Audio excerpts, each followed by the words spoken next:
Pessoal, vamos só aguardar as pessoas entrarem, tá bom? Quem tá vendo aí a gravação é porque a gente tá aguardando o pessoal entrar.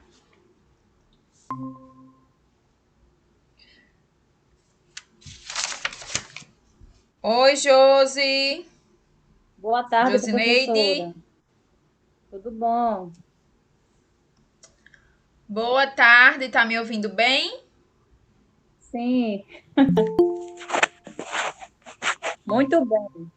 Eu não lhe escuto. Ah, é porque. Só um momentinho. Pronto, tá me ouvindo melhor agora, Josi? Sim, eu estou ouvindo muito bem. Tá ótimo, show. Edivone também tá me ouvindo.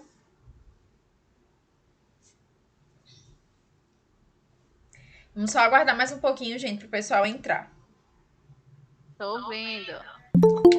Tá certo, gatinha. Bárbara. Bárbara tá me ouvindo, né? Direitinho? Tudo certinho. Sim. Tá certo. Gente, então, vamos aguardar um pouquinho o pessoal chegar. Estão chegando.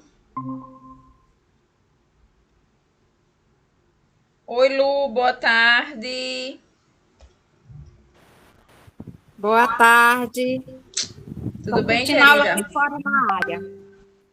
Como é? Estou assistindo aula aqui fora, as crianças estão lá dentro assistindo aula. Eita, danado. Cada um num canto. Isso mesmo. Show de bola. Deixa eu só ver se alguém botou Raíssa entre já. Estou resolvendo um problema. Ei.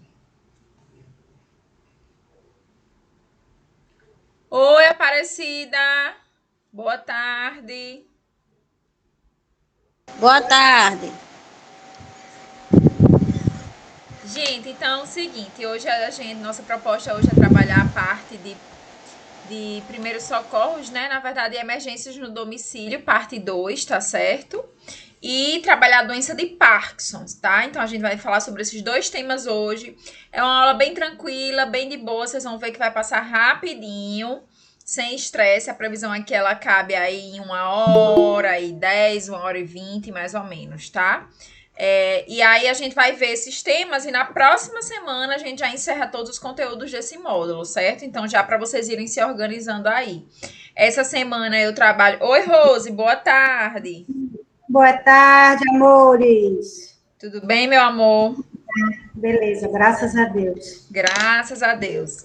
Então, gente, essa semana eu trabalho o capítulo 15, né? Acredito que é o 15.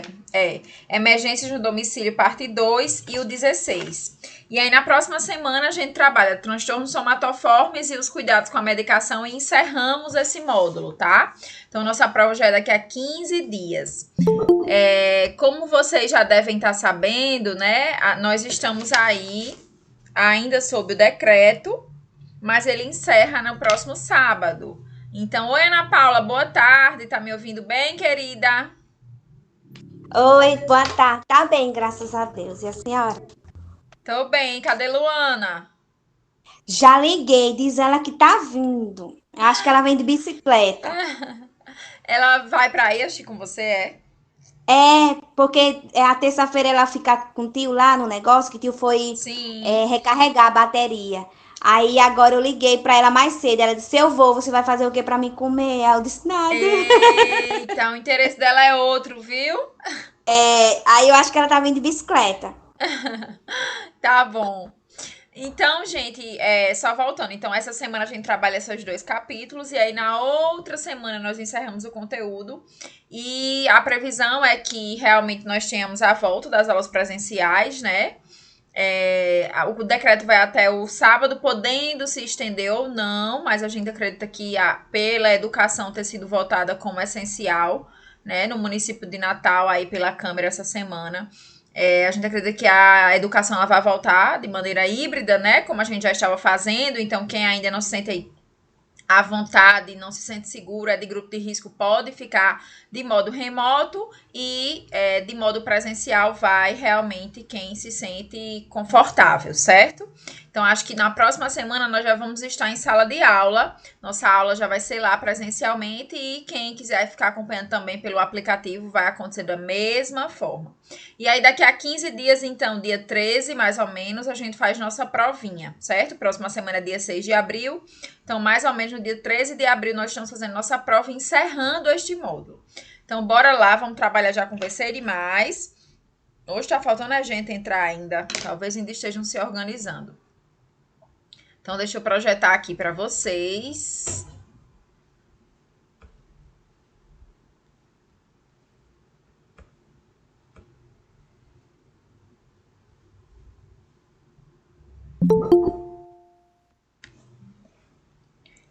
Chegou Raíssa. Oi, Raíssa, boa tarde. Tá me ouvindo? Oi, boa tarde. Tô funcionando. Tá certo. Vamos pro capítulo 15, tá bom?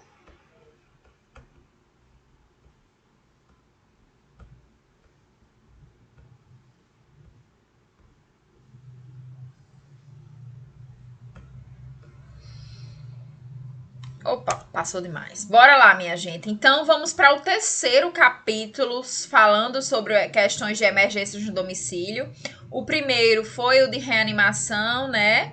A questão da massagem cardíaca. O segundo foi semana passada, a gente trabalhou aí convulsão, a gente trabalhou aí desmaio, trabalhamos acidentes com animais peçonhentos, a gente relembrou algumas coisas que vocês já tinham trabalhado em primeiros socorros, né? E aí, só retomando, todas essas situações são situações em que a gente vai precisar agir, né, de maneira rápida, precisa, para conseguir aí salvar a vida desse indivíduo ou evitar que ele complique, que ele fique mais adoecido do que já está.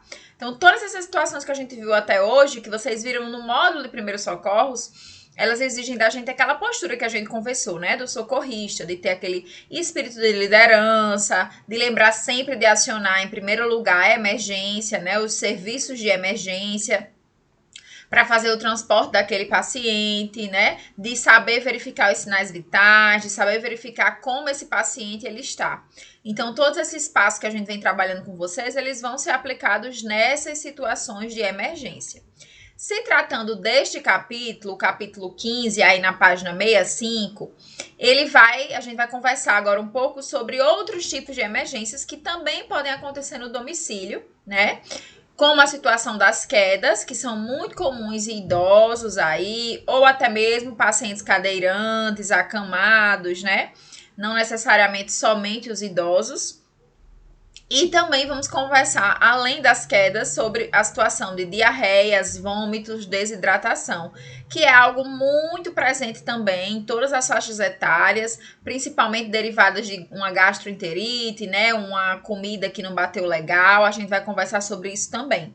E aí isso se configura emergência, gente, não na situação não tão emergente, né? Mas uma coisa de urgência, principalmente em criança e idoso, que é quem tende a complicar mais com desidratação. Mas a gente vai conversar já já sobre isso. Agora nós vamos iniciar conversando um pouquinho sobre quedas, né? Professora, cheguei. Tá dando certo, gente? Tá ouvindo aí? Tudo certinho, né? Oi, professora, cheguei. Chegaste, mulher. Viesse de bicicleta, foi? Oi. Tá certo, cabritinha. Pois fica aí com sua irmã assistindo. Ok. Tchau. Tchau. Gente, então, como eu ia falando para vocês, né, quando a gente fala das quedas, a população mais atingida, obviamente, são os idosos, certo? A gente sabe que o processo de envelhecimento, ele carrega com ele algumas consequências, né? O corpo vai envelhecendo, os órgãos, os ossos, todas as estruturas, elas vão envelhecendo. Então, ao longo do envelhecimento, a gente também perde muita água, né?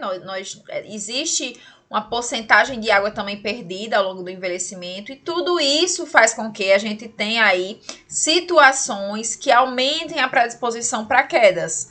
A gente lembra aí das doenças inflamatórias, né? Das juntas aí, as artrites, as artroses, os desgastes entre um osso e outro, entre uma articulação e outra, que acontecem naturalmente porque aquela pessoa já usou por muito tempo aquela articulação, né? Tinha um trabalho mais exaustivo, forçava bastante essas estruturas. Tudo isso, gente, vem a contribuir para que a gente tenha esse aumento do risco de quedas. Então, essa parte estrutural. Oi, Josineide. Estamos no capítulo 15, viu? Capítulo 15, aí, página 65. Tá certo, professora. Então, sempre que a gente fala do idoso, ele já tem essa predisposição perante a idade, né? Essa parte física mesmo. O que é uma artrite, gente? É a inflamação entre uma cartilagem e outra, né? Entre um osso e outro. A gente tem aquele local ali que vai ter um processo inflamatório, vai doer. Isso vai dificultar a deambulação, vai dificultar o idoso andar, se movimentar. E geralmente essa artrite pode estar acompanhada de uma artrose, que é o desgaste da articulação. Então dói porque está desgastado. A gente sabe que em cada osso, entre cada um osso, precisa ter lá uma almofadinha, né? Para estar lá repousando aquele osso e ele não ter tanto impacto um sobre o outro. Então, tudo isso contribui para que a gente se movimente de maneira coordenada, de maneira tranquila, sem sentir dor. Quando a gente vai perdendo essa almofadinha, né? Quando a gente vai tendo desgaste dessas articulações, aparecem a artrose. E aí, se dói, a gente tem as artrites, né? A artrite é um sintoma, é inflamação entre as duas cartilagens, as duas estruturas ósseas. E aí, gente, isso acontece muito com o idoso, não só no joelho, nas pernas, mas no quadril. O quadril é uma região que acontece muito na idade mais avançada. Aí, se tiver uma obesidade, um sobrepeso, contribui mais ainda, né? E aí, a gente tem o caos formado. Além disso, deformações mesmo, né? Que podem acontecer com a idade, por causa de uma fratura, enfim. Então, tudo isso aumenta esse risco de queda no idoso fisiologicamente, né? Então, o envelhecimento que vai levar a isso. Além disso, esse idoso pode ter problemas associados à visão, por exemplo. Então, ele pode ter aí uma cegueira, uma catarata. Isso vai fazer com que ele enxergue menos, com menos nitidez. E olha aí, é um prato cheio também para quedas. Para esse idoso tropeçar, não conseguir visualizar o seu caminho. Então, a gente precisa sempre estar aí pronto para orientar esse idoso e deixar o mais iluminado possível. Se sabe que o idoso ele tem essa dificuldade de enxergar, também a gente tem que aumentar essa iluminação do ambiente. Oi, Aline, boa tarde. Boa tarde, prosa. Tô com saudades. Ô, querida, estamos também. Tudo bem com você, né? Tá tudo em paz aí. Tá, graças a Deus. Graças a Deus. Pois nós estamos aí no capítulo 15, tá? Tá, tô Estamos indo. falando sobre queda no idoso. Eita, chegou mais alguém. Deixa eu liberar aqui. Marlene.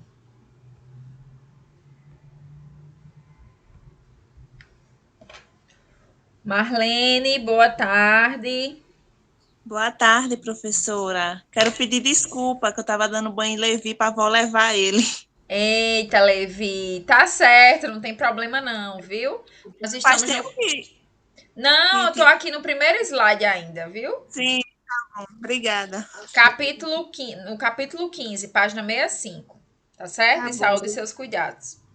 Então, bora lá, gente. Voltando aqui o foco. Então, nós estávamos conversando sobre a questão das quedas, essa própria perda de estrutura, de massa óssea, de articulação no idoso aumenta o risco. E se ele tiver problemas associados, como os problemas de visão, né? Então, ter dificuldade de enxergar direito, aí que a gente vai ter o aumento desse risco de queda. Então, sempre é importante a utilização de utensílios como a bengala para o idoso que não enxerga bem, né? Ou até mesmo sempre a companhia do cuidador, do filho, do familiar ali perto para evitar cair. Fora essas questões, gente, ainda tem as doenças mesmo do labirinto que a gente chama, né? Então, a labirintite, que tem muita gente que tem, o idoso ele pode também ter, isso causa tonturas, vertigens, né? Essas doenças desse cunho aí causam bastante tontura, que aumenta o risco de queda também. Diabetes descontrolado, que a gente sabe que é comum na fase, né? Da última fase aí, na verdade, não, a gente não chama última fase, né? Mas é a terceira idade, a gente chama. É muito comum a gente ter a presença de hipertensão, diabetes. Se o diabetes for descontrolado, também pode causar embaçamento na vista, ele pode dizer que tá vendo estrelinha. Então, todos esses sintomas aumentam o risco de queda. Fora isso, gente, idoso geralmente toma medicação para dormir, né? Então, muitos idosos já se medicam para dormir, fazem uso contínuo de medicações para dormir, e isso aumenta muito o risco de queda, porque no outro dia pode ainda ficar sonolento, ou até mesmo durante a noite, levanta para ir ao banheiro, tropeça em algo e cai. Então, a gente tem que ter bastante cuidado com essas situações aí. Tudo isso vocês veem que são fatores importantíssimos que vão contribuir para maior risco de queda no idoso. Então, não é só porque ele tem uma fragilidade lá na cartilagem, porque ele já anda de maneira mais endurecida. Não é por isso. Também tem os problemas de visão, tem essas doenças que eu comentei, tem a questão também do medicamento, né? Toma muita medicação, isso pode causar uma certa sonolência. Então, dicas aí pra gente evitar as quedas. Lembrando que aconteceu uma queda, a gente precisa sempre ir lá, ver como esse idoso está, né? Conversar com ele, se ele estiver consciente, pede para ele não se mexer, ficar ali quietinho, avalia, vê se foi uma queda de uma grande altura, ou se está reclamando de dor em algum membro, porque ali pode ter uma fratura. Acontece muito fratura em idoso por quedas bestas mesmo, não precisa nem ser de alturas, não. Às vezes da própria altura, né? Da altura do próprio corpo, caiu no chão, isso pode aumentar o risco de fratura. Então, sempre bom passar por uma avaliação médica, né? Fazer um raio-x, um exame médico, e o médico examinar para ver se não tem alguma fratura ali, não existe. Eu tive uma situação que aconteceu comigo até, né? Quando minha avó era viva, que ela caiu. Ela nem bateu com impacto no chão, porque a gente segurou ela antes dela cair, mas só a rotação que a perna fez ela ter uma fratura na cabeça do fêmur. E ela, fomos ao hospital, ela não conseguia botar o pé no chão, ela andava, mas ela... Depois da queda ficou sentindo dor, levamos ela ao hospital, lá foi feito um raio-x, mas o raio-x ficou bem ruim, não foi visto tão bem. Oi, Valéria, boa tarde. Estamos no capítulo 15, página 65, viu?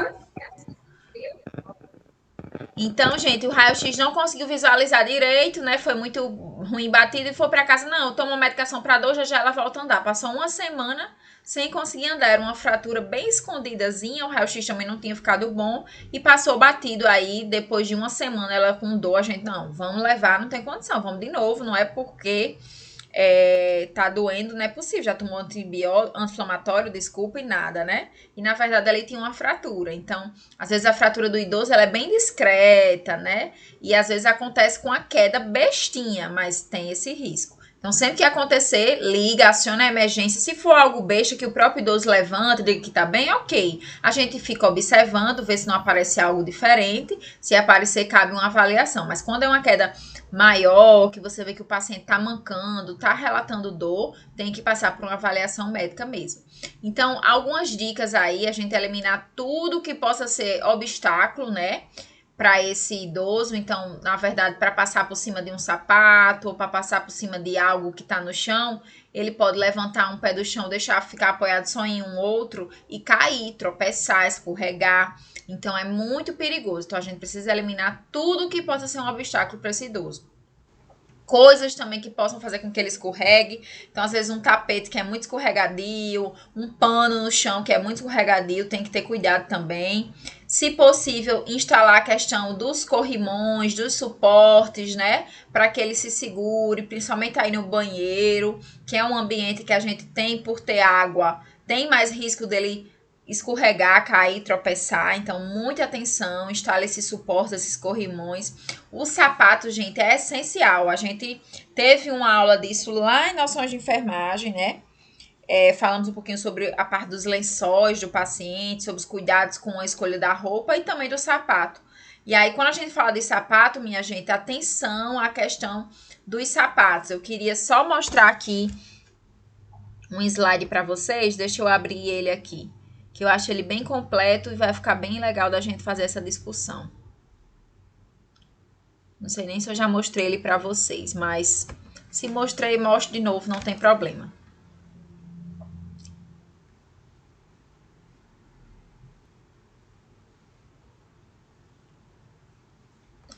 Vejam, os calçados do paciente, de preferência, né? Para evitar quedas e até mesmo para a gente ter cuidado com os pés desse paciente, ele deve ter sempre esse material mais macio. De preferência, o paciente ficar calçado dentro de casa, não ficar descalço, porque às vezes descalço tropeça mais fácil, né? E o calçado, por ter o solado antiderrapante, que é o que a gente quer que tenha, que seja um solado antiderrapante, tá? Não é para ser um solado que escorregue mais que o pé, senão é melhor estar descalço.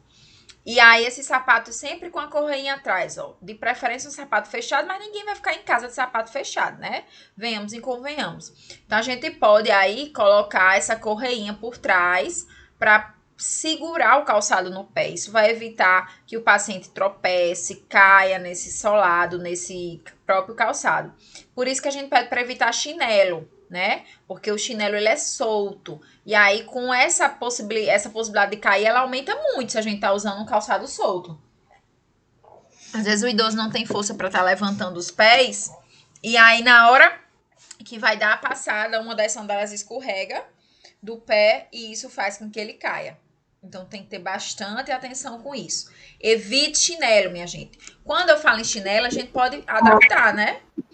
Oi? Isso, é isso que eu ia falar agora. Isso. Podia botar um elástico por trás. É isso, Rose. A gente faz muito isso em criança, né? Mas a gente pode Isso. adaptar para o idoso também, para o adulto, para o cadeirante.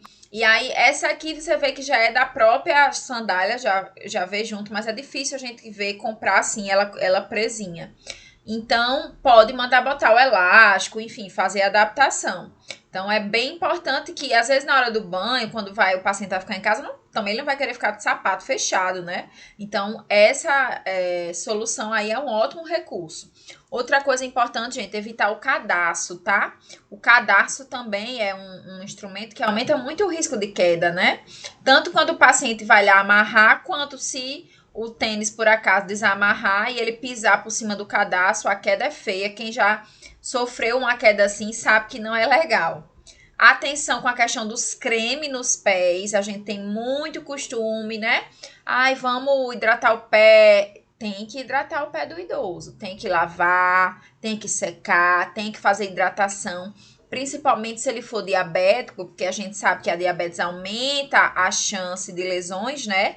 Porque o paciente acaba que tem pouca sensibilidade, e aí qualquer coisinha pode cortar e ele nem sentir, aquilo vai aumentando o risco de proliferação de micro-organismos. Então, é sempre bom a gente hidratar o pé do idoso, do paciente, principalmente paciente restrito ao leito, acamado ou cadeirante.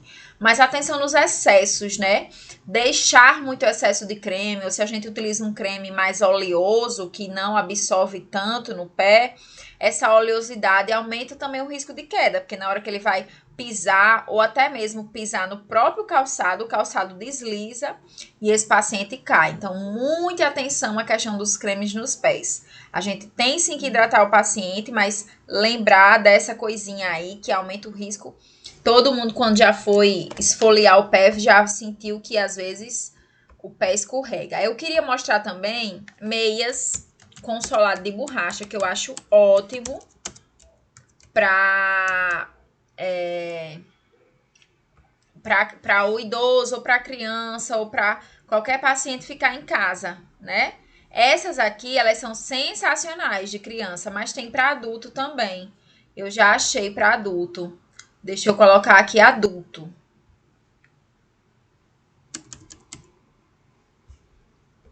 Pronto, aqui vai ser mais fácil achar. Pronto. Deixa eu mostrar essas, que aí são, olha só, vem que tem o solado de borracha e ela é uma meia, veste mesmo. Isso aqui para o paciente ficar em casa é ótimo, confortável, não incomoda. Principalmente porque a gente tem costume, às vezes, de vestir a meia no idoso, porque às vezes ele, né, tem uma condição melhor, o quarto tem ar-condicionado, então é muito frio, ou tá num dia mais frio, vai vestir uma meia, ótimo. A meia é ótima para esquentar, né, para manter o pezinho ali protegido, mas quando a gente calça a meia, a gente aumenta o risco de escorregão. Ela escorrega com mais facilidade. E aí, quando a gente utiliza, ó, esses solados, ó como é massa, o solado mesmo, todo emborrachado. E ele é fininho, não incomoda tanto. Então, dá para o paciente ficar no dia a dia em casa com ele. Eu tenho um desse, mas que eu uso para o outro curso, que a gente é obrigada a ir de branco, né? Porque é o curso técnico de enfermagem. Aí eu comprei um desse para ir, é o meu uniforme, é ótimo, dá para ir para a rua e tudo. Dá, super confortável, né, Rose? É Isso. muito confortável, parece que tá descalço.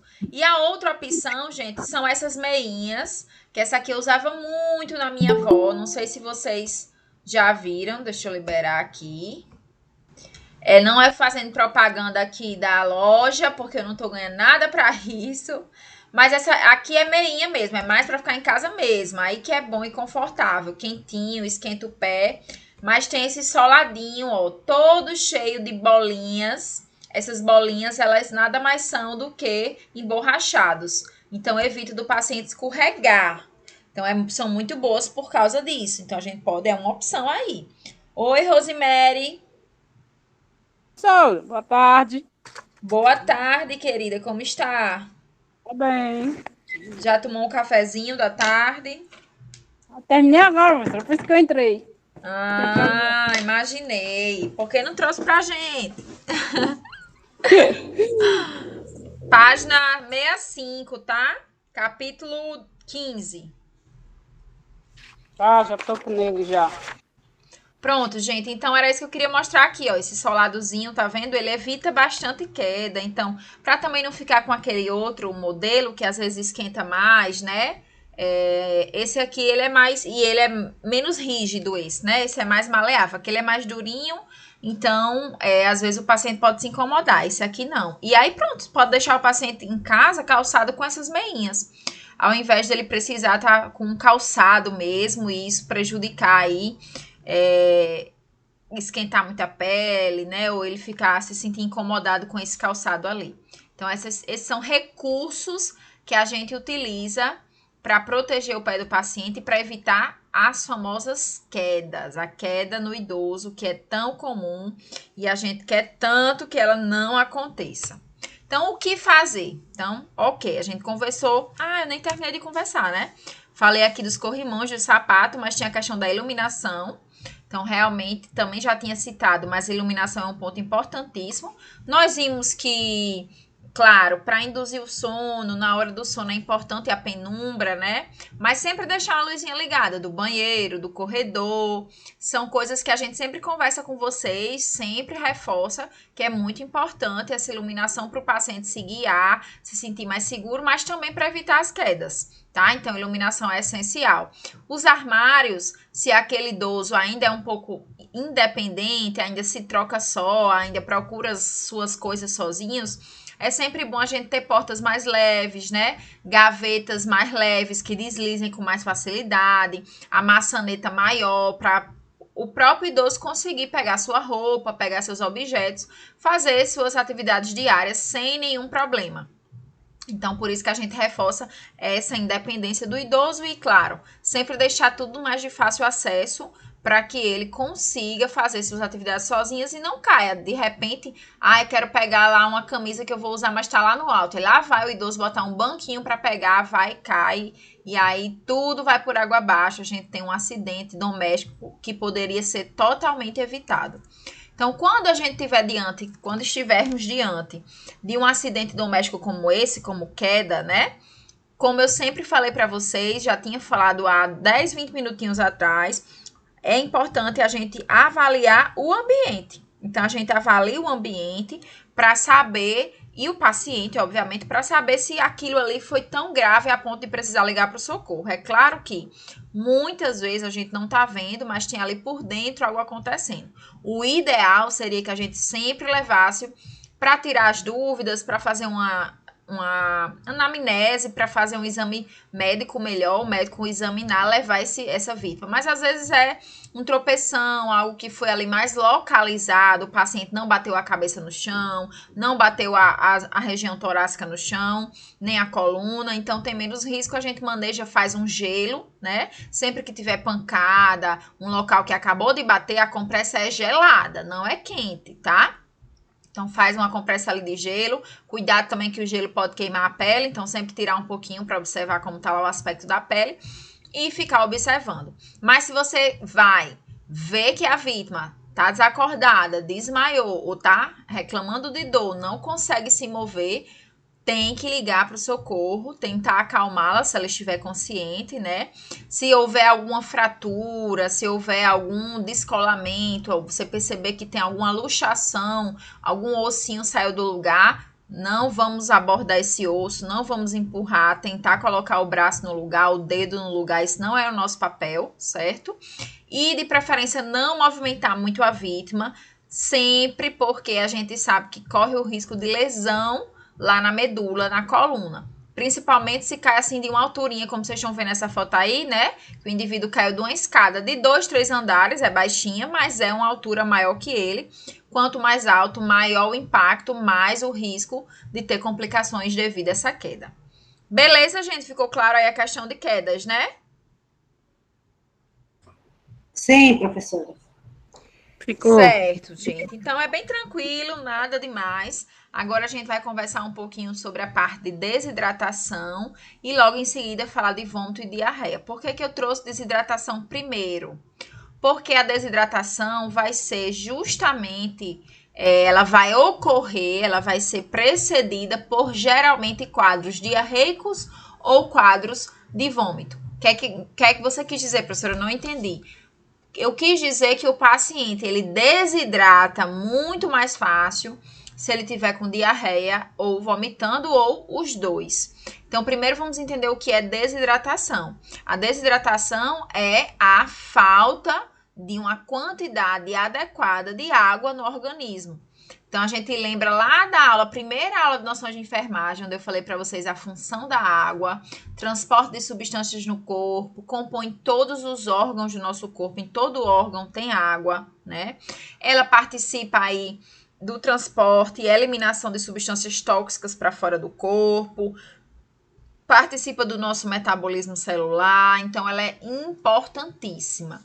E aí, quando falta essa quantidade necessária, o nosso corpo vai começar a dar sinais, sintomas e sinais que vão nos fazer ligar a chavinha, a conexão para dizer, caramba, eu acho que o paciente está desidratado. Cara, isso é sinal de desidratação. Quais são esses sintomas e sinais que a gente percebe no paciente? Então, aqui estão elencados alguns. Aí no livro de vocês também tem bastante sinais e sintomas que vocês podem visualizar. Mas eu sempre gosto de reforçar, principalmente na região das mucosas, né? Boca, que é um local que a gente vê bastante saliva, a gente vai ver que a boca dessa pessoa ela vai estar seca. Ela não vai ter saliva, a língua vai estar meio pegajosa, né? Não tem brilho. Isso tudo indica perda de líquido. Não tem líquido, então não produz saliva, né? Choro sem lágrimas também, principalmente em criança, bebezinho, tá? Se já tá com um quadro diarreico, com um quadro de vômito, chora sem lágrima, pode ser indicação. A pele mais seca, né? Flácida, lábios rachados, a pressão ela pode cair, certo? A urina do paciente, o paciente pode estar tão desidratado que nem urina. Então, chega um bebezinho no pronto-socorro, a mãe dizendo que tá fazendo diarreia, a gente sempre pergunta, mãe, e o xixi? Qual foi a última vez que ele fez? Vixe, ele não fez xixi hoje não. Opa, então o negócio tá grave, não tá urinando, tá desidratado, né? Ou, às vezes, o paciente urina, mas em menor quantidade e a urina bem concentrada, certo? Por quê? Porque o corpo, ele entende o quê? O meu paciente, meu indivíduozinho tá desidratando, tô perdendo água. Já. Aí eu vou perder mais ainda fazendo xixi? Então, o corpo interpreta dessa maneira e aí retém a água que ele tem e aí não é produzido tanto xixi quanto se espera. Então, sempre lembrar dessa questão do xixi, principalmente em criança. Olhos sem brilho, olhos fundos. No bebê, se ele ainda tiver a moleirinha, né, a fontanela, a gente pode observar que ela fica bem afundada, tá? Então, esse afundamento da fontanela, afundamento da moleira, pode também ser sinal da desidratação nesse bebê. E aí o idoso, ele tende a ter esses sinais, obviamente, mais na região da mucosa, da boca, a pressão pode ficar mais baixa, você vê que a pele ela tá ressecada, o lábio rachado, pode ter essa questão da urina mais concentrada. Então, a gente lembra aí desses sinais. E aí, quando a gente fala de desidratação, a desidratação, ela pode sim levar à morte, tá? Então, não acho que é algo besta, não. Esse paciente, ele pode chegar a óbito, por causa da desidratação. Então, tem que ter bastante cuidado com ele, repor esse líquido o mais rápido possível. Como é que a gente repõe líquido? Dando para o paciente beber água. Ou, se for num caso muito grave, ele vai precisar tomar esse líquido, repor na veia. Então, às vezes, o paciente está tão desidratado que precisa ir para o hospital para tomar soro. Mas a gente pode iniciar essa reanimação de hidratação, como a gente chama, né? A expansão volêmica, de aumentar volume, de aumentar líquido no corpo dele, dando água, suco, tudo que a gente possa fazer para ele ingerir de líquido, água de coco, enfim. Então, a gente também tem um recurso muito legal que é o soro caseiro, né? Vou já conversar sobre ele com vocês. Mas hoje a gente tem soros também que são preparados, já vem prontinhos. Aí tem várias marcas, Pedialite e seus similares aí, que nada mais são do que soros orais com um gostinho, com um sabor, que torna mais atrativo para a criança e até mesmo para a gente adulta é mais gostoso tomar, né? Mas a gente pode fazer aquele chorinho em casa também. A gente vai conversar sobre ele. Então, como tratar? Quando a gente fala de desidratação, o tratamento é hidratação, né? E a hidratação é aumentar o aporte hídrico desse paciente. Então, ofertar bastante água, sucos, o soro caseiro aqui pode ser utilizado, ou o soro de farmácia, que é esse que eu comentei com vocês. As próprias frutas têm bastante líquido, né? Frutas como melancia, por exemplo, elas têm bastante líquido. Então, quando o paciente ingere, também está se hidratando ali. E a gente tem que ter atenção, porque o tratamento aqui, a gente está vendo que é residencial nesses casos, né? Inicialmente, é aumentar a hidratação do paciente. Mas se você percebe que aquela desidratação é muito grave, se a pressão dele está muito baixa, se ele está ali muito letárgico, quietinho, caladinho, gente, não espera, né? Tem que ter atenção, tem que ter o bom senso. Ok, tá desidratado, eu vou tentar dar água, mais água aqui para ele se hidratar. Mas se não tá resolvendo, se você percebe que esses sintomas eles persistem, e aí eu diria, criança e idoso, nem tente logo, vá logo para o hospital para saber, né, para uma UPA, para uma urgência, para saber se vai tratar em casa ou no hospital, porque às vezes o tratamento tem que ser no hospital, tomando lá o sorinho na veia. Soro caseiro, gente. Soro caseiro, na verdade, é uma mistura de 1 litro de água com 1 colher de sopa de açúcar e 1 colher de sal, né? Uma colherzinha de chá, menorzinha. Então, a gente mistura isso aí, faz o balançadozinho para ela diluir e vai preparar 1 litro dessa solução. Essa solução, ela pode ser armazenada na geladeira e aí ela dura aí 12 horas, 24 horas, mas não vai durar isso porque você vai ter que tomar aí no mínimo 2 litros desse. Então, você vai fazer 1 litro, tomou, acabou, faz mais 1 litro e vai repondo, tá? Quem já fez em casa sabe que tem um gostinho meio agridoce, tem gente que odeia, detesta, não gosta do sabor. Eu, particularmente, consigo tomar tranquilamente. Não é a coisa mais gostosa do mundo, mas eu consigo dar conta aí de comer, de tomar, desculpa. Mas aí tem o recurso de usar o soro lá da farmácia, aquele que a gente compra já pronto, né? Ele tem uma vantagem porque ele tem também outros sais minerais, não é apenas o cloreto de sódio, né, que é o que tem no sal caseiro, nem a glicose que tem no açúcar. Ele também tem magnésio, outros nutrientes importantes, mas a título de escolher um ou outro, os benefícios eles são iguais. A vantagem é que o outro, ele, além de ter esses nutrientes um pouquinho, né, mais balanceados, ele também tem a questão do sabor, tutti-frutti, morango, guaraná, enfim. E aí a gente pode escolher o sabor que mais agrada o paladar do paciente e hidratar ele da mesma forma. Gente, aí questão de vômito e diarreia, tá? São bem iguais as condutas. Meu paciente está vomitando, meu paciente está com diarreia, o que é que eu faço? Primeiro é observar se não tem outros sintomas por trás, né?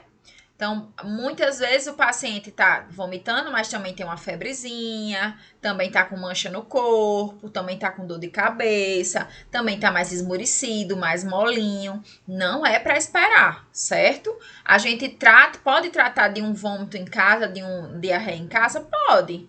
Eu posso hidratar esse paciente e evitar, né, que ele perca muita água, mais ainda do que ele já tá perdendo vomitando e tendo diarreia. Mas lembrem-se que ninguém vomita por acaso, nem tem diarreia por acaso. Alguma coisa pode estar acontecendo. Então, ali pode ter um quadro infeccioso, pode ter uma virose, uma bactéria. Então, paciente que está vomitando, principalmente se for vômitos recorrentes, um atrás do outro, né? Vários episódios de vômito durante o dia, em muita quantidade. Diarreia também, do mesmo jeito, muitas vezes ao banheiro, fezes muito líquidas, ou fez já 10 vezes, já 6 vezes, opa, cabe uma avaliação, mesmo que seja para o médico liberar com um soro caseiro para ir para casa, mas você foi lá, foi avaliado, já fica mais tranquilo. Então, geralmente o tratamento para vômito e diarreia pode ter o uso da medicação, né, antiemética, que vai diminuir a vontade de vomitar, e aí tem vários tipos, né, tem aí a domperidona, o Vonal, que é muito conhecido, o Plasil, que é muito conhecido, tem vários, Dramin, né, que vocês conhecem bastante, o Dramin é muito famosinho, eles todos vão diminuir, né, essa ânsia de vômito.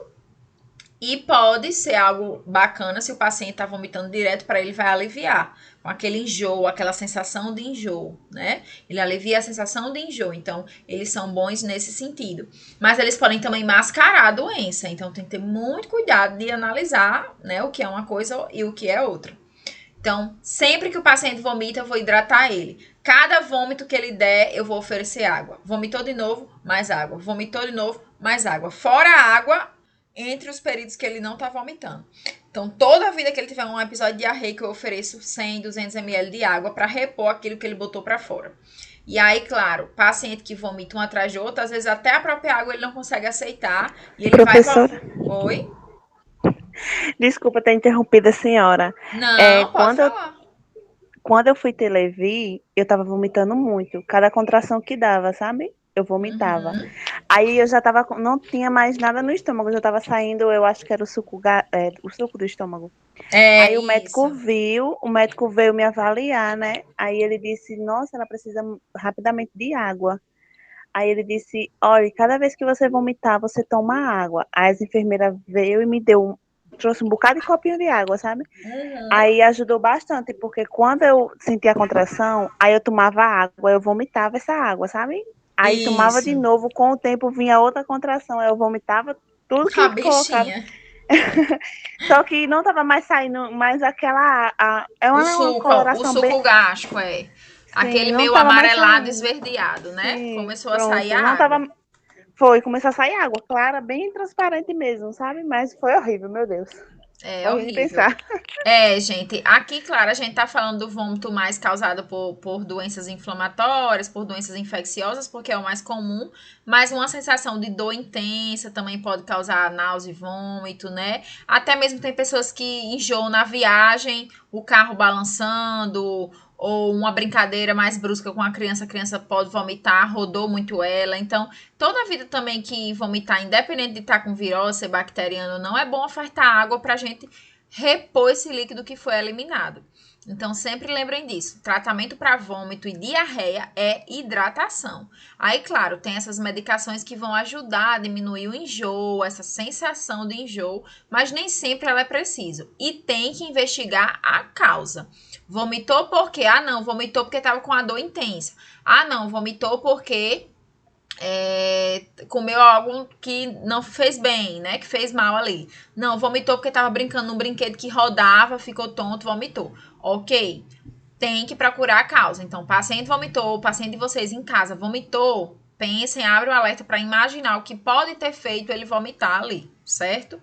E se desconfiar que foi alguma comida estragada, que foi algo mais infeccioso, hospital, tá? Tem que levar aí, principalmente se tiver sintomas associados, como febre, dor no corpo, cefaleia, né, que é a dor de cabeça, ou se piorar. Então, o paciente ontem vomitou 2 vezes só, mas hoje ele já vomitou 4. Eu não estou escutando direito, professora. Quem é que não tá escutando? É a Aline? As outras pessoas estão me escutando ou é só ela que tá com problema? Eu tô escutando, perfeito. Tá normal, Bruno. Tudo bem. Então pode ser que seja a sua internet, Aline. Porque o resto da galerinha tá escutando. Deixa eu só ver aqui como é que tá. Quem não estiver escutando, tenta sair e entrar novamente para ver se melhora. Porque aqui tá normal. O pessoal tá conseguindo ouvir bem. Mas voltando ao que eu tava falando. Tá vomitando, procurar causa, né? E sempre que persistir, piorou os sintomas. Ah, não, professora, só tá vomitando mesmo.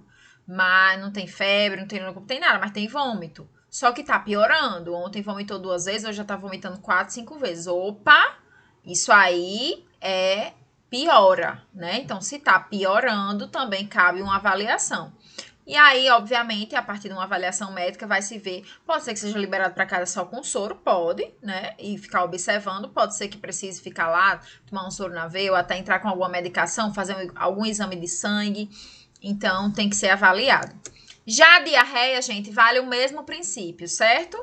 A diarreia também vai ter bastante eliminação de água, mas agora não pelo trato gastrointestinal, mas sim pelo ampola retal, né? O trato final aí, digestivo.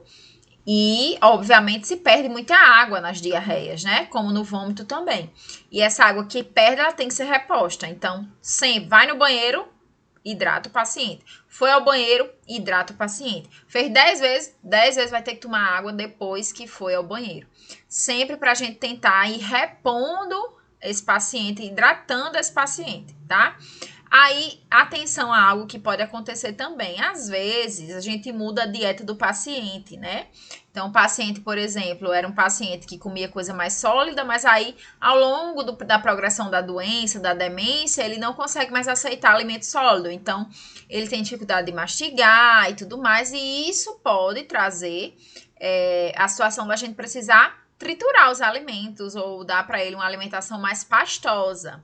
Isso pode causar, gente, nesses pacientes, uma situação de o alimento já entrar mais pastoso, né? E aí, obviamente, vai ter essa absorção alimentar e tudo, mas aí as fezes se tornarem mais líquidas do que antes. Não é que vai ser só água, mas é que antes ele tinha lá o bolo fecal mais rígido e agora vai ter um bolo fecal mais pastoso. E isso pode dar uma falsa impressão que o paciente está com diarreia. Então, lembrem também dessa situação aí que pode acontecer nas fases que o corpo está se adaptando. Então, troquei a dieta do paciente. O paciente agora só come algo pastoso, mais líquido, pode ter alteração nas fezes e confundir com diarreia. Diarreia não, diarreia é quando a gente tem uma mudança abrupta na quantidade, no volume, na característica das fezes. Então, foi ao banheiro mais do que 2, 3 vezes no dia. Antes só ia uma. Opa, mudou. Foi ao banheiro, veio só água, com bastante gases. Mudou. Então, isso sim é um quadro diarreico. E lembrar da mesma coisa que eu conversei lá na situação de vômito, certo? Se tiver piora, se o paciente estiver apresentando sintomas associados, febre, dor no corpo, mancha no corpo, alguma alteração, muito quietinho, sonolento, opa, hospital, opa, para ser avaliado, né? Se piorar também, lembrar de levar ao pronto-socorro. Beleza, gente? Isso aí, tudo certinho? Tudo certo. Gente, então a primeira parte da aula foi. Agora a gente vai ver doença de Parkinson, certo? Que é o nosso próximo capítulozinho aí. Então, abram aí, vou abrir aqui o meu também. Vamos para Parkinson, capítulo 16, página 68.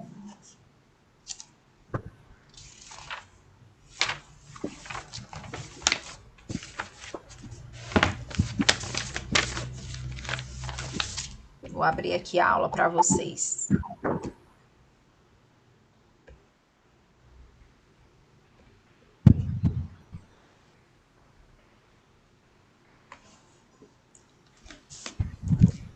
E aí, alguém já viu algum paciente andando assim? Vocês já presenciaram alguém andando dessa maneirinha aí? Eu não. Eu não. Eu vou falar de uma pessoa que vocês vão lembrar dessa marcha. Quem conhecia aí o Papa João Paulo II? Parecida disse que já. Eu. O nosso Papa João Paulo II, né? Ele tinha Parkinson. E durante a fase final da vida dele, eu acho que vocês lembram da figurinha dele assim, meio curvado para frente, né? Andando um pouquinho mais rígido, endurecido, né? Essa é uma marcha, gente, característica, a gente chama ela de marcha parkinsoniana, né? Então, sempre que a gente vê um paciente, vejam, passos curtos, porque ele não consegue dar os passos longos, porque tem rigidez muscular, então a doença causa rigidez muscular, os tremores, o tronco geralmente encurvado mais para frente. Se eu chamasse esse paciente, ele virasse para falar comigo, ele não consegue virar só a cabeça, ele tem que virar o corpo inteiro para falar. Então, parece que um robozinho, assim, tem que virar todinho para poder me ver. Não consegue virar só a cabeça. Claro, nem todo paciente que tem Parkinson vai ficar com esse andar, nem vai chegar a esse ponto. Mas o Parkinson pode causar essa marchazinha característica da doença. E eu trouxe aqui para vocês conhecerem, bem interessante, porque é comum a gente encontrar isso aqui. Então, vamos entender o que é essa doença de Parkinson, né? A doença de Parkinson, gente, ela é uma doença progressiva que vai atingir o nosso sistema neurológico, tá? Então, novamente, aí outra doença que atinge o sistema neurológico. Aí a gente lembra do Alzheimer, que a gente já viu, né? Que também atinge lá esse sistema. É uma doença progressiva, igual ao Alzheimer, então ela vai piorando ao longo do tempo. E aqui nós temos aí um dos principais distúrbios nervosos da terceira idade. Então, o Parkinson, ele tem a característica de atingir pacientes na terceira idade, depois de 50, 60 anos. Muito parecido com Alzheimer, né? E ele vai atingir o quê? O que é que ele vai trazer de malefícios para esse paciente? Então, a gente vai ter prejuízo na coordenação motora. Então, principalmente a execução de movimentos finos, como pegar um lápis, escrever, né? Pegar uma xícara, pegar um copo, isso tudo vai estar dificultado, porque o paciente perde essa coordenação motora. Guiar uma moto, guiar uma bicicleta, enfim, abrir uma porta, fechar uma porta.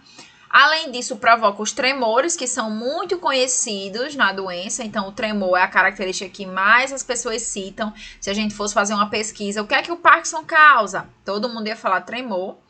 Mas não é só isso, né? Tem a coordenação motora, a dificuldade de caminhar, de se movimentar. E a gente vai ver que o Parkinson também pode causar demências, esquecimentos. Então, o paciente com Parkinson também vai ter problemas de memória, certo? E às vezes esses problemas de memória podem até ser confundidos com Alzheimer. Então, às vezes é comum o povo dizer, fulano tá com Parkinson e Alzheimer. Na verdade, a demência, o esquecimento dele é derivado do próprio Parkinson. Não foi o Alzheimer que apareceu também junto com a doença, não.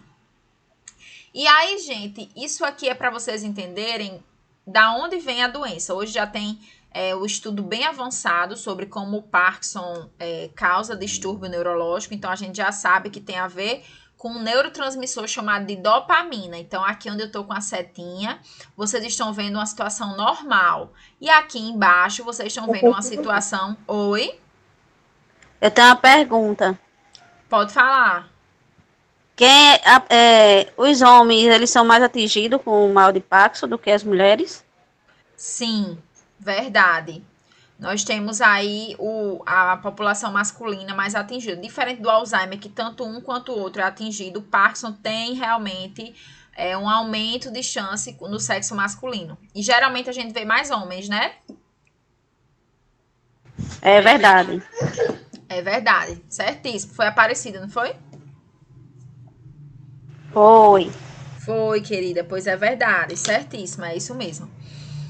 Gente, então, olha, nós temos os neurônios, né? um neurônio se comunica com o outro, fazendo uma sinapse. Quando um neurônio passa a informação para o outro, ele vai captar informações e para essa informação passar de maneira correta, a gente tem que ter substâncias que vão permitir a passagem de uma informação para outro neurônio, que são os nossos famosos neurotransmissores. O nome neurotransmissores de neuro de transmissão. Então, vão transmitir as informações de um neurônio para o outro. O neurotransmissor envolvido no Parkinson é a dopamina. Então, a substância dopamina, ela tem o papel de conectar um neurônio ao outro e fazer com que a informação para um movimento, para uma formação de memória, para qualquer situação dessa, seja passado para outro neurônio e o paciente consiga levantar o braço, consiga segurar uma xícara. Só que quando falta dopamina, ou seja, quando esse neurotransmissor dopamina está em menor quantidade, a gente tem o aparecimento de dificuldade na coordenação motora, de dificuldade nos movimentos, de rigidez muscular, e é isso que a gente chama hoje de Parkinson. Então, a gente já sabe que essa falta de dopamina, essa falta dessa substância é que vai causar o aparecimento do Parkinson, tá? Principalmente nas regiões da substância negra do cérebro, que é essa região aqui que está em azulzinho aí, onde vocês estão vendo esse cérebrozinho de lado. Então, é nessa região, principalmente, que a gente tem aí a degeneração desses neurônios, porque começa a faltar dopamina e as informações não passam de maneira correta, podendo chegar até a morte desses neurônios, tá? Porque não tem esse contato um com o outro. Então, vejam que hoje já se sabe, diferente do Alzheimer, que a gente sabe que os neurônios de memória são atingidos, mas a gente não entende ainda o porquê, ainda se estão estudando bastante sobre a doença de Alzheimer até hoje, né? Tentando aí chegar a uma cura, pelo menos a um controle. O Parkinson a gente já sabe que é daí. E aí, pensem, o tratamento é repor essa dopamina. Hoje a gente já tem medicamentos que conseguem diminuir a degradação de dopamina que a doença causa, então mantém uma quantidade de dopamina ainda na fenda sináptica entre um neurônio e outro. Porém, gente, ainda a medicação ela ainda não consegue curar, ela consegue controlar, né? Mas a cura ainda não veio, então ela consegue estabilizar o paciente. E dessa maneira conseguir que o paciente tenha qualidade de vida, consiga fazer suas atividades diárias, consiga conviver com outras pessoas, pare o tremor, que é o que geralmente mais incomoda, o que mais traz vergonha para esses pacientes.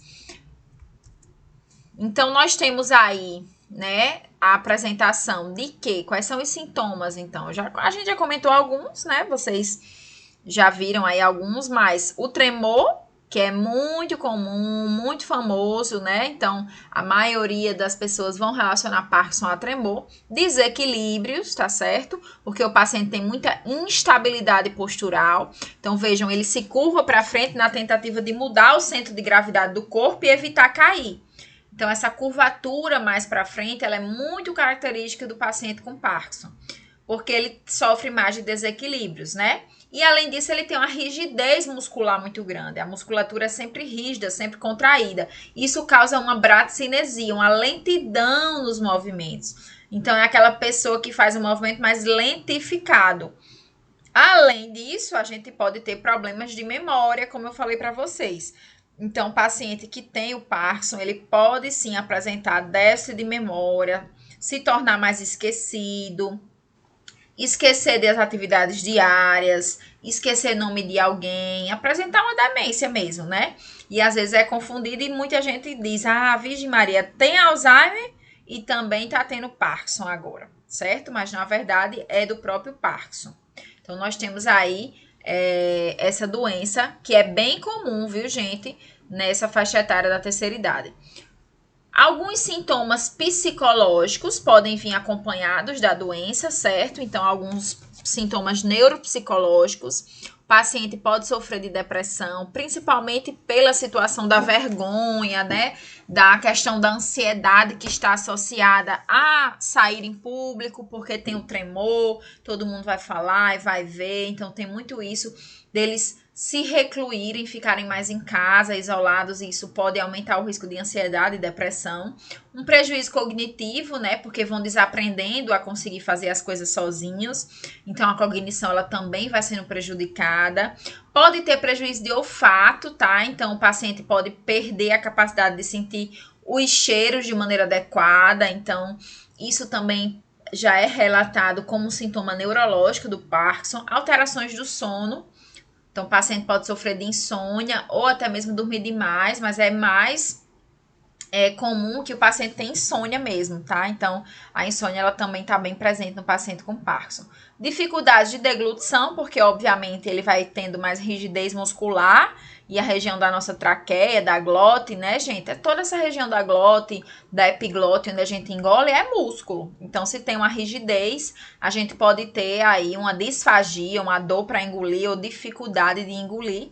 E a demência, como eu falei para vocês, que principalmente em casos mais avançados, em casos mais graves, ela pode estar presente. Então, vejam que são não só sintomas de tremores, não são só sintomas físicos, nós também temos sintomas neuropsicológicos aí envolvidos. Alguns sintomas gerais, ou seja, são sintomas que muitas vezes a gente vê o sintoma e não acha que é do Parkinson, tá? São sintomas que podem dar em outras doenças, não só no Parkinson, mas que o paciente com Parkinson também pode apresentar. Depressão, insônia, perda de peso, a gente já falou, né, da depressão, da insônia. O nome é difícil, mas nada mais é do que o fechamento involuntário da pálpebra. Então, o olho fecha sem o paciente solicitar, né? E aí causa o pisca-pisca. Então, a gente vê o olho do paciente sempre piscando. A gente até acha que tá paquerando com a gente, mas não é. Isso é a blefaroespasmo, né? Então, o paciente tem espasmos na bléfora, na pálpebra. Então, o blefaroespasmo nada mais é do que o fechamento involuntário da pálpebra. O paciente fica piscando. Então, fica o olho tremendo ou piscando. Dificuldade na fala, porque, obviamente, vai tendo dificuldade de articulação pela rigidez presente na doença. Salivação excessiva, que aí pode babar, né? Então, nos casos mais avançados, como tem muita saliva, aí geralmente, né, o paciente fica babando com aquela salivação ali saindo pela boca. Isso às vezes causa muito preconceito nas pessoas. Problema de deglutição, que a gente já falou, problema respiratório, principalmente no quesito mais avançado, que como a gente vai ter na rigidez muscular, os próprios músculos responsáveis pela respiração também podem ser atingidos. Então, vejam que quando ela avança com gravidade, ela pode sim atingir o diafragma e impedir uma respiração correta. Pode causar hipotensão ortostática. O que é isso, professora? Hipotensão ortostática. Hipotensão de queda de pressão ortostática do movimento. Então, o paciente, quando se levanta muito rápido, ele pode ter uma queda de pressão. Quando deita muito rápido, ele pode ter uma queda de pressão. Mas, principalmente em pé, ou quando se levanta, ele pode ter essa hipotensão ortostática. Orto de movimento, né? De estar ali na hora do movimento. Prisão de ventre, minha gente, né? Então, a constipação, o paciente ter dificuldade em eliminar fezes, dificuldades para urinar, pode ter os pés inchados, tá? Ou uma hipercifose, o pé pode começar a entortar, tá bom? Por causa da rigidez muscular. Isso também pode acontecer. E excessos de transpiração, até mesmo problemas de ereção sexual e tudo mais. Então, vejam que são sintomas gerais, né? Uma doença que pode atingir vários órgãos, várias estruturas. Quem acha que é apenas a questão do tremor está muito enganado. É uma doença bem mais complexa do que a gente imagina e do que a gente conhece. Até aqui, ok, gente? Tá tudo certinho? Tudo certinho. Oi. Como é? Da doença, ela só atinge na terceira idade? Seminário? Ela só acontece na terceira idade. Ah, tá, entendi. Sim, Aline, o Parkinson é uma doença predominantemente da faixa etária da terceira idade, certo? Então, a gente vê manifestações, é muito raro mesmo acontecer num paciente jovem, eu particularmente nunca vi. Então, é uma manifestação que acontece a partir dos 55, 60 anos, tá? É outra coisa que as pessoas perguntam, tem muita dúvida, questão genética, tá?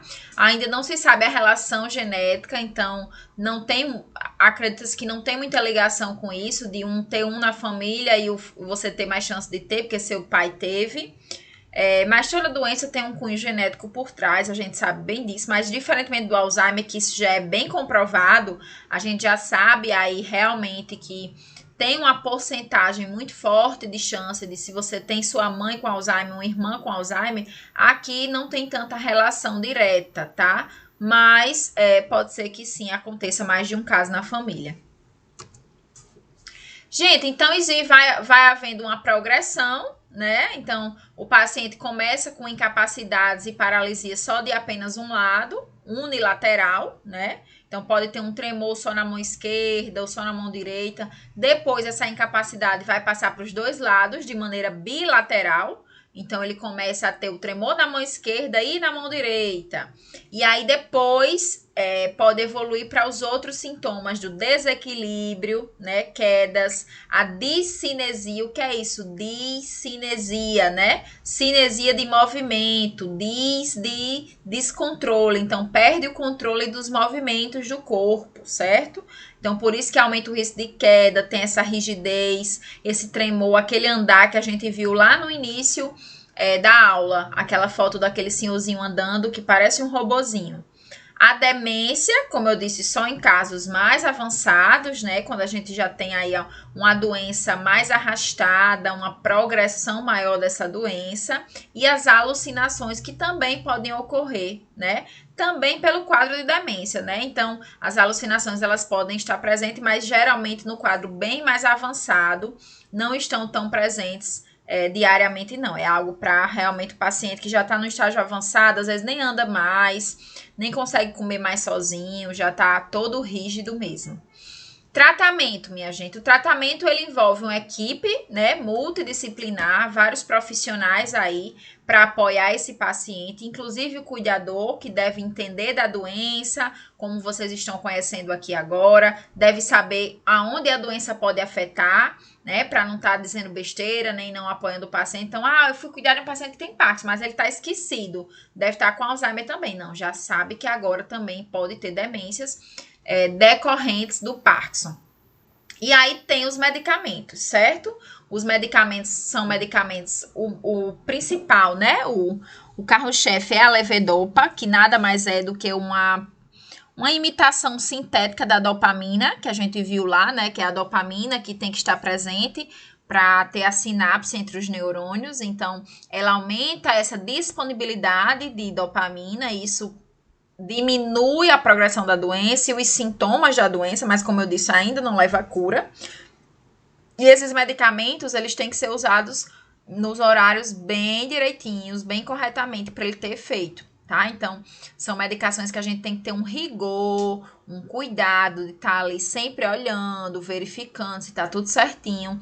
Olhar o horário para que esse paciente aceite bem a medicação e venha diminuir os sintomas. A fisioterapia, ela é importantíssima, porque ela vai ajudar nessa discinesia, nessa dificuldade do movimento, né? Nessa lentidão do movimento. Então, vai ajudar que o paciente se reabilite e perca mais essa rigidez que já é presente na doença.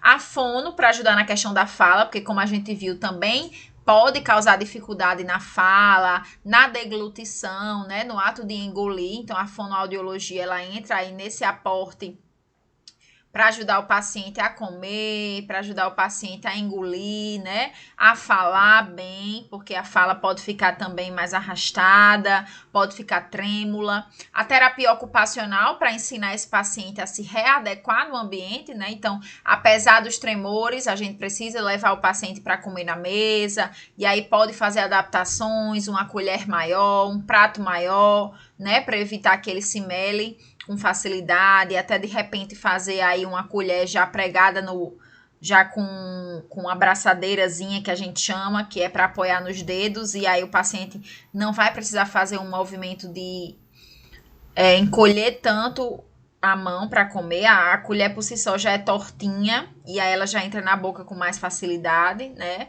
E a terapia psicológica, obviamente, porque a gente viu que o paciente às vezes sofre mais de depressão, de ansiedade, principalmente, gente, nos quadros iniciais, né? Que esse paciente ainda tá sem entender direito da doença, com medo da doença, com vergonha dos tremores, e aí às vezes esse paciente precisa desse apoio psicológico para entender o que vai acontecer com ele, né? Para ele se sentir tranquilo, apoiado.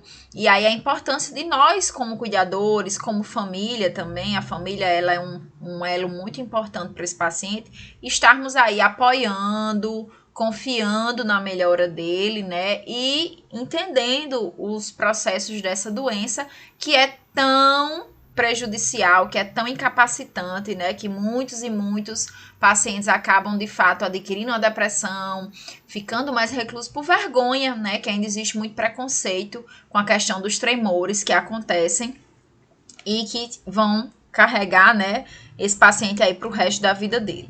Então, nós temos que ter esse tratamento de longa duração, não é um tratamento de 2, 3 meses, não, é para o resto da vida, né, o tratamento ele busca uma qualidade de vida para esse paciente, para que esse paciente tenha uma autoestima, consiga fazer sua atividade sozinho, né?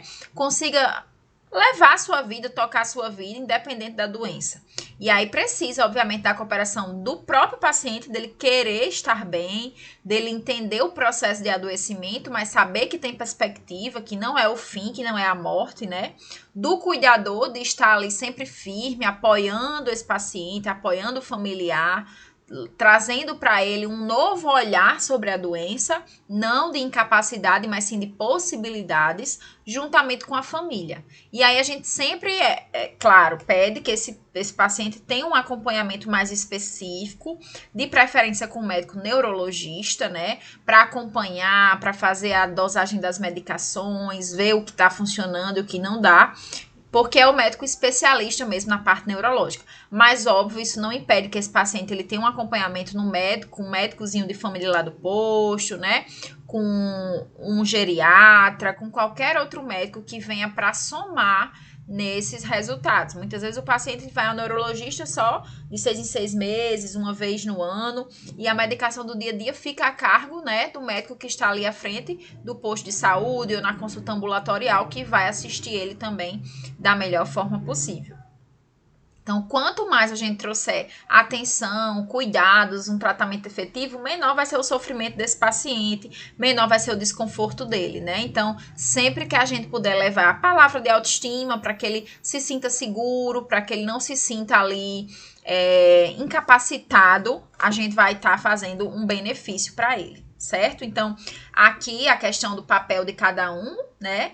O médico, ele obviamente vai ter a questão do papel de prescrever aquele cuidado, de supervisionar todos esses cuidados, todo esse tratamento, né?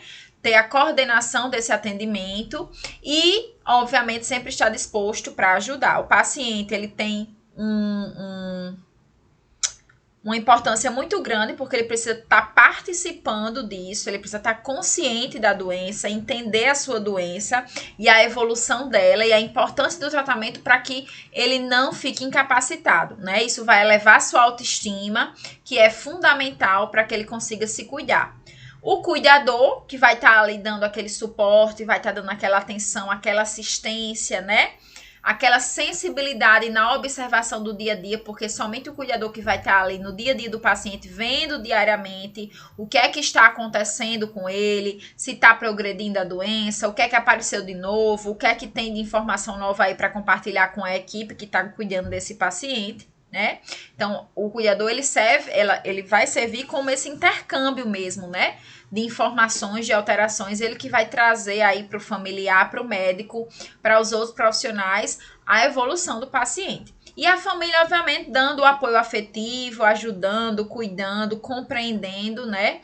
Todas as orientações para que esse paciente ele consiga evoluir, né? E aí, com essa cooperação de todos, a gente vai conseguir, com certeza, um menor desconforto, um menor sofrimento e uma melhor capacitação física, mental, psicológica, para que ele tenha todo o aporte e consiga, de fato, ficar bem, mesmo com a doença, mesmo com o Parkinson.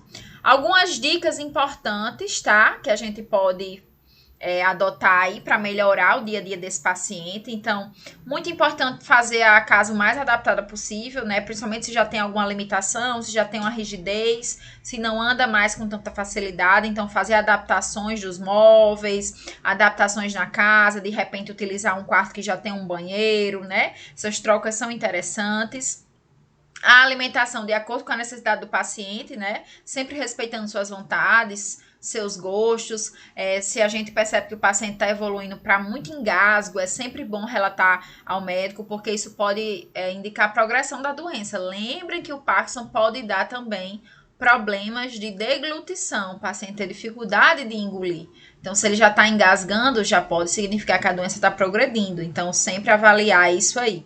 Os cuidados com higiene pessoal, que a gente já obviamente sabe que tem que fazer e não pode se descuidar, né? Incentivar quando o paciente consegue fazer atividades físicas, atividades de lazer, ao ar livre, caminhadas, conversas com outros amigos. Isso sempre é muito bom para a autoestima dele, para o autocuidado e promover todo o apoio emocional que a gente conseguir dar para ele. Beleza, gente? Deu certo aí, tudo claro? Beleza, professora. Então, como eu disse para vocês, hoje era mais curtinho, mais tranquilo. Com a próxima aula, a gente vai para a nossa última aula desse módulo. Acredito que presencial, mas aguardem os comunicados, aguardem as informações, tá certo? Um beijo, tô morrendo de saudade de vocês. Fiquem bem, se cuidem. Cuidem de quem gosta de vocês, de quem ama vocês. Eu vou fazer a chamada pra gente encerrar, tá certo? Aline tá aí. Ana Paula. E eu?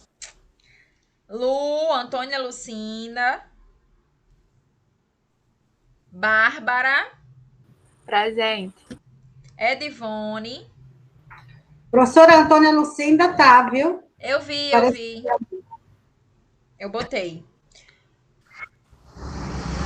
Ivanira faltou hoje. Josineide Souza. Josineide Barbosa. As duas Josineides estão aí, né? Sim. Ok. Sim. Aparecida. Tô aqui. Ok. Maria Rosemary. Tá presente. Marlene. Presente. Ok. Mônica faltou. Rafaela também. Raíssa. Aqui, professora. Rosmarie. Online! E Valéria. Eu, professora.